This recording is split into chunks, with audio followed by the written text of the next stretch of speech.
지금은 새벽 기도의 시간입니다.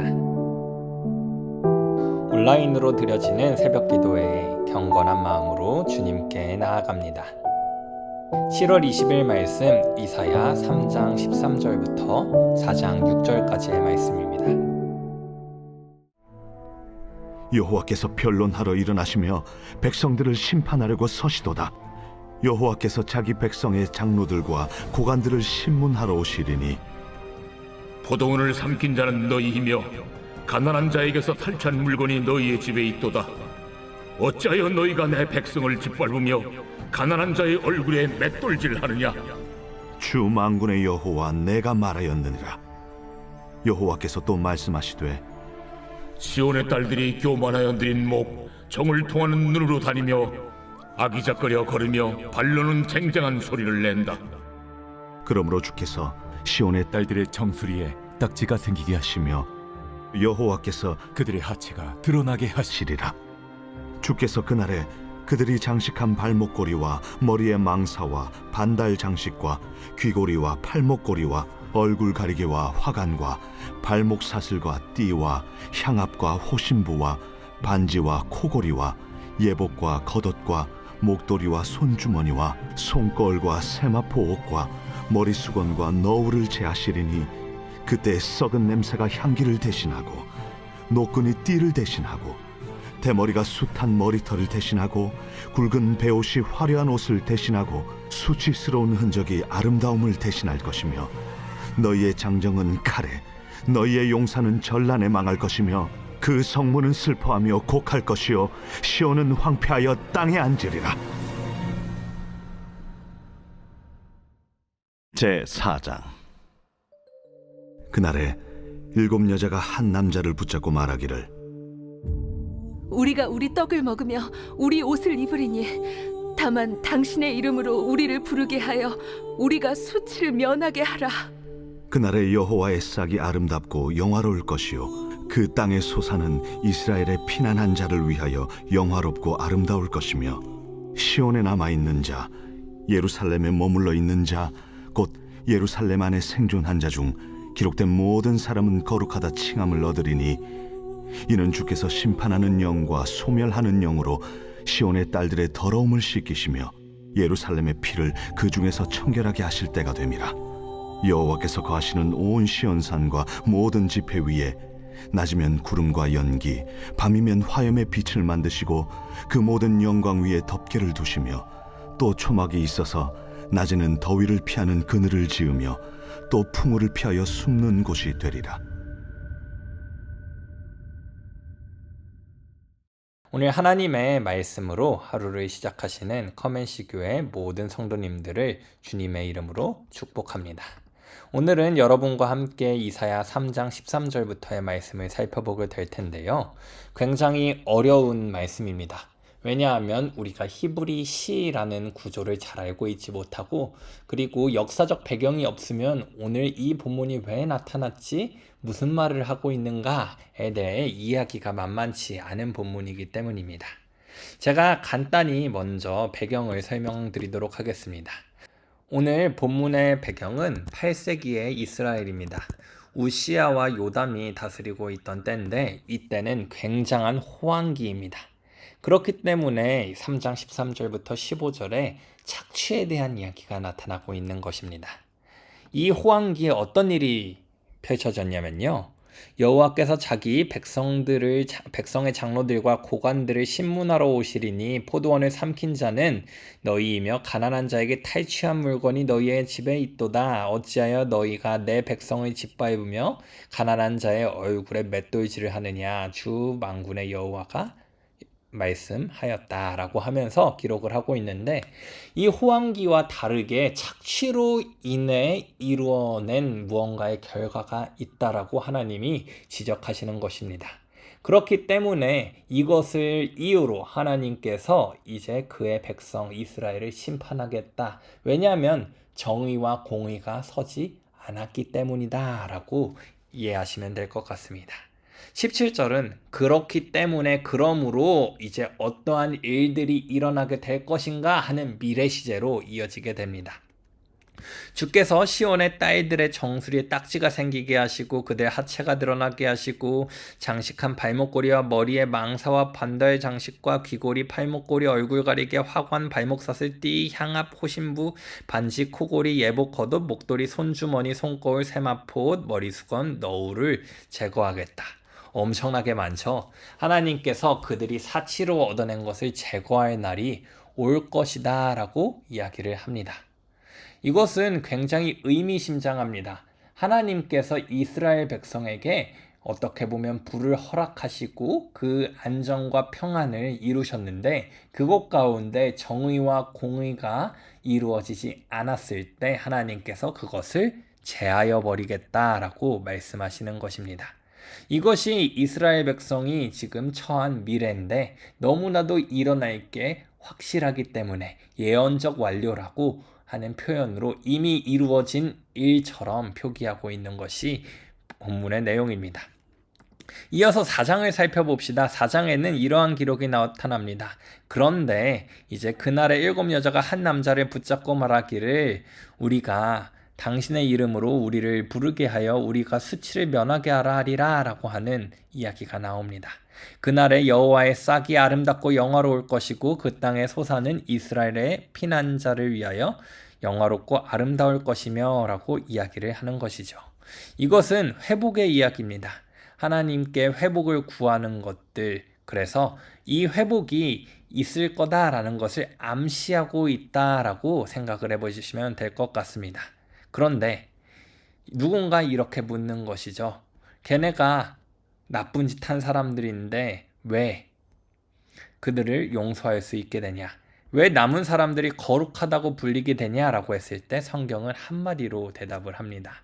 이유가 무엇이냐면 그들이 씻김을 받았기 때문에 불로 깨끗하게 됐기 때문에 라고 이야기를 합니다. 그런데 여기에서 열린 결말로 끝나는 게 핵심 포인트입니다. 불이 무엇이냐? 설명하지 않습니다. 불에 닿으면 사람은 씻기는 것이 아니라 타서 없어지는 것이 상식이죠. 그리고 이 말이 성립하려면 불은 어딘가로 떨어져야 된다라는 것을 우리가 생각해 볼 수 있는 것입니다. 여기에서 이렇게 나타난 기록이 오늘 본문의 전부입니다. 저는 이 본문을 통해 이해하기 어렵겠지만 3가지 포인트를 잡아내고 싶습니다. 첫 번째로는 우리가 과연 지금 살아가고 있는 데에서 어떠한 태도로 살아가고 있는가를 먼저 돌아보아야 되는 것입니다.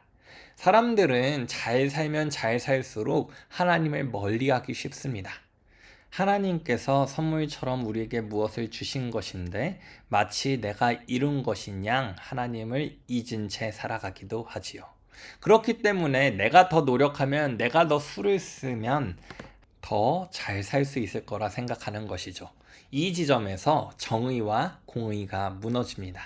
그리고 압제가 일어납니다. 그리고 하나님께서는 그것을 결코 가만히 두지 않으십니다. 나의 삶을 돌아봅시다. 나의 삶 가운데서 과연 하나님의 뜻을 의지하고 정의와 공의를 실현하고 살아가는지 아니면 내 인생이 내 힘에 달린 것처럼 살아가게 되는지 말입니다. 저는 여러분이 이 마음 가운데 만약 잘못한 것이 있다라 하면 하나님께 회개하고 정의와 공의를 실현할 수 있는 능력을 허락해 주시옵소서 라고 기도할 수 있는 여러분이 되길 소망합니다. 두 번째로는 하나님 앞에서 우리가 실패한다 한들 하나님께서는 그의 백성을 포기하지 않으신다는 것을 기억해야 합니다. 아직 일어나지 않지만 하나님께서는 분명한 심판 예고를 하셨습니다. 가진 것들 너무나도 많았으나 그것을 다 제하여 버린다고 하셨습니다. 그런데 그 뒤에 어떠한 말씀이 기록되어 있습니까? 그들을 회복시키겠다. 그들을 다시 세우시겠다라고 하는 하나님의 약속이 담겨져 있는 것이지요. 때때로 우리가 하나님 앞에서 실패할 때가 있습니다. 하지만 낙심하지 마시기 바랍니다. 하나님께서는 우리가 돌아오기를 여전히 기다리고 계시고 우리를 통해 하나님이 얼마나 크신 분이고 놀라우신 분이고 원하시는 것이 있고 우리를 사랑하시는 분인지를 다시 한번 깨닫게 하시는 그러한 분이시라는 것을 발견했으면 좋겠습니다. 이스라엘 백성의 역사가 끝났을 때는 이스라엘 백성에게 소망이 없는 듯하게 보였습니다. 하지만 우리는 신약시대를 살아가기 때문에 잘 알고 있죠. 그것은 예수님을 보내어 우리를 회복하시기 위한 준비 단계였다라는 것입니다.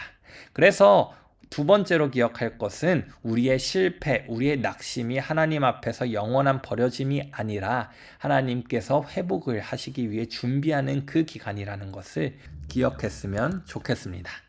마지막 세 번째입니다. 여기는 한번 같이 읽어봤으면 좋겠습니다. 4장 3절인데요.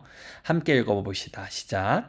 시온에 남아있는 자, 예루살렘에 머물러 있는 자, 곧 예루살렘 안에 생존자 중 기록된 모든 사람은 거룩하다 칭함을 얻을 것이다. 이어서 4절. 이는 주께서 심판하는 영과 소멸하는 영으로 시온의 딸들의 더러움을 씻기시며 예루살렘의 피를 그 중에서 청결하게 하실 때가 됨이라.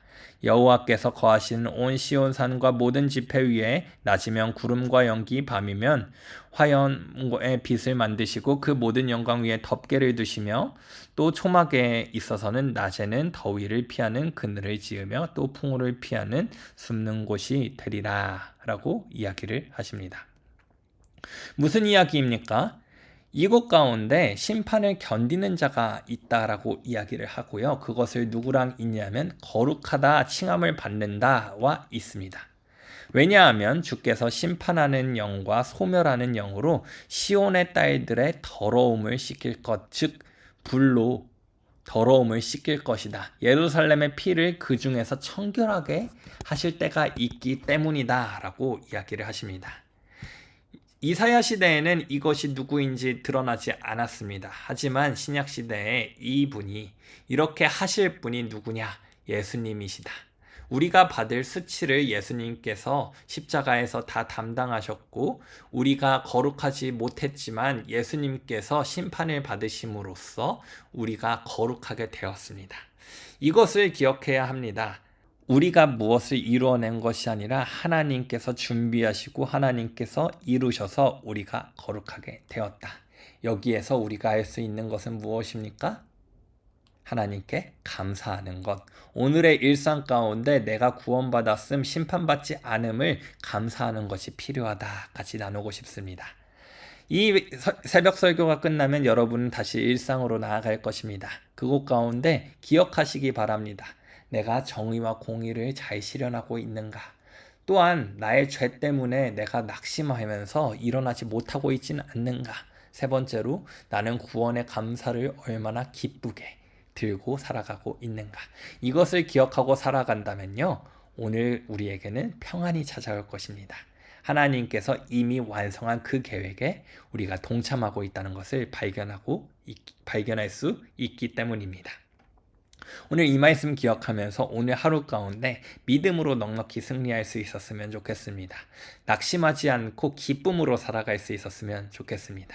이런 마음 가지고 오늘 하루를 넉넉히 승리하는 저와 여러분 모두가 되시기를 주님의 이름으로 간절히 축원드립니다.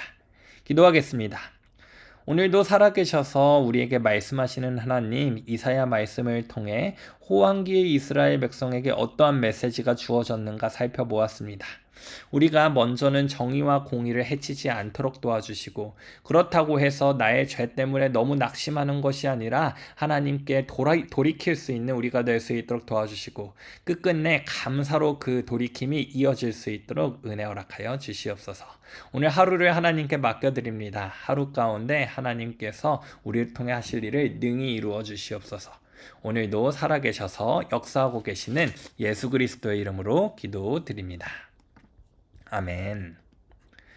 오늘도 주신 말씀 붙잡고 함께 기도하며 나아가도록 하겠습니다. 다 같이 기도합니다.